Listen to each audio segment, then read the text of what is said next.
Hey, how's it going guys? Phil here, and this is a review for the OKIOLABS A10 4K AI auto-framing webcam. Full disclosure, OKIOLABS provided this webcam for my unbiased and honest review. In the box, you'll receive a thank you card, illustrated quick start guide, mini desktop tripod, the A10 webcam with integrated USB-A cable, and a USB-C to USB-A port adapter. This is the webcam. It has a brushed stainless steel front face, measures about 3 7/8 inch wide by 1 inch tall, and has a sliding privacy cover over the lens. A status LED sits to the left side of the lens, and if you look closely, on the left and right hand sides are a pair of stereo microphones. On the back, the 6.5-foot USB cable is permanently attached and has an inline rocker switch for toggling AI auto-framing. The camera sits on a 2.25 inch adjustable clip base that rotates 360 degrees and opens about 130 degrees so that it can be clipped on top of a monitor or laptop screen. On the bottom is a 1/4 inch 20 threaded mounting hole for attaching to a standard tripod, like the included mini desktop tripod. This tripod's minimum height is 5 3/4 inches, and it has an adjustable ball head to help you set the angle and orientation of the camera.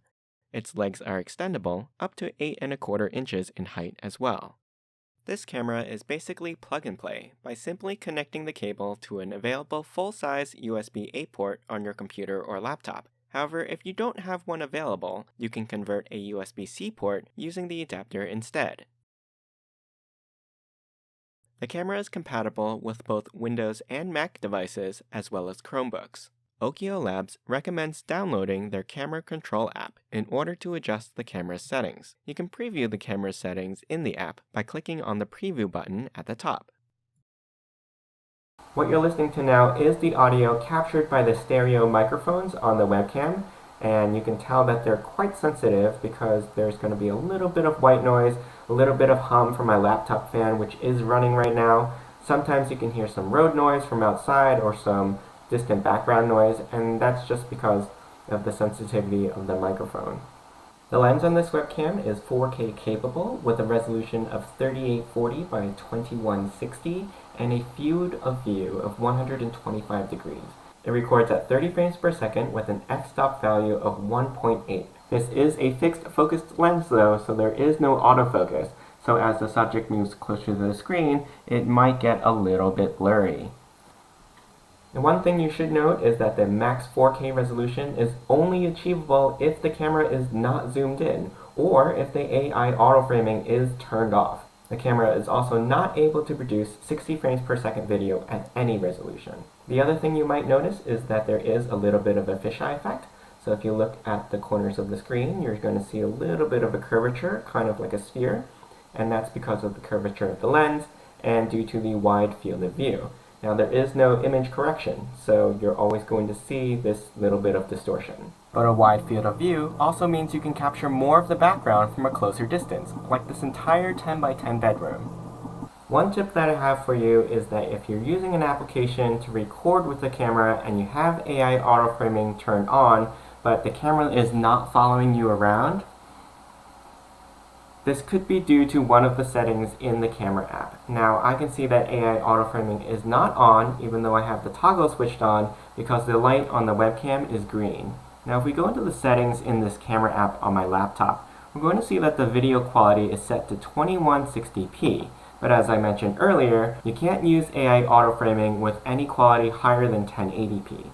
So let's switch this back down to 1080p, and you can see that the camera will start to zoom in on me. And I can tell AI auto-framing is on now because the LED on the camera is blue. Now you're also going to see that the camera successfully follows me as I move within the frame. Other settings you can change in the camera control app are exposure and white balance,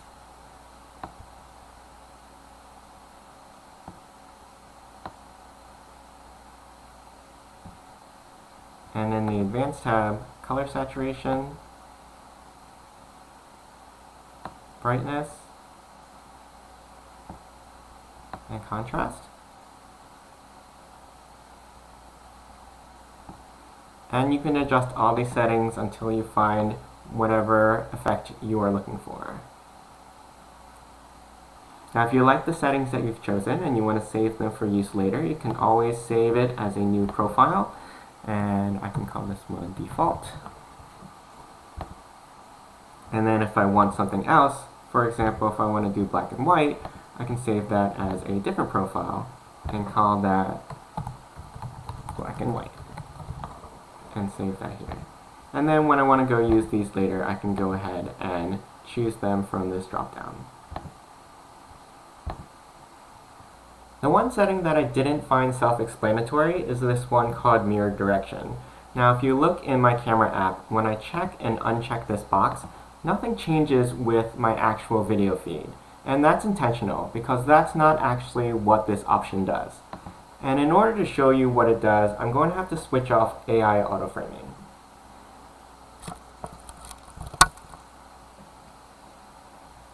Now I can manually zoom in on the image, and you're going to see this pink box show up in this preview zone, and that's going to show you what the camera is actually cropping into. Now with the mirror direction box checked off, when I move this pink box to the left, it's going to move to my left-hand side. Now if I check off the mirror direction box, and I move this box to the left, now it moves towards this plant, which is on my right-hand side. So what the mirror direction checkbox actually does is it changes the direction that you pan in when you move this pink preview box around. And the other thing I think people want to know is what happens if you have more than one person on the camera. And OKIOLABS has thought of that. So what the AI auto-framing is going to do is it's going to detect the number of people that are on camera, and as you both move around within the frame, it's going to try to keep you both in the frame size. So overall, what I'd say about the A10 is that it's a really nice webcam that has very high quality video. The audio is decent, but the mic is a little bit sensitive for me. So if you don't have another microphone option, I think it works just fine for things like vlogging or being on webcam and doing video chats. I think a lot of the automatic settings on this camera are really good in terms of reproduction of a faithfully bright and colorful image. Alexa, turn off dining lights.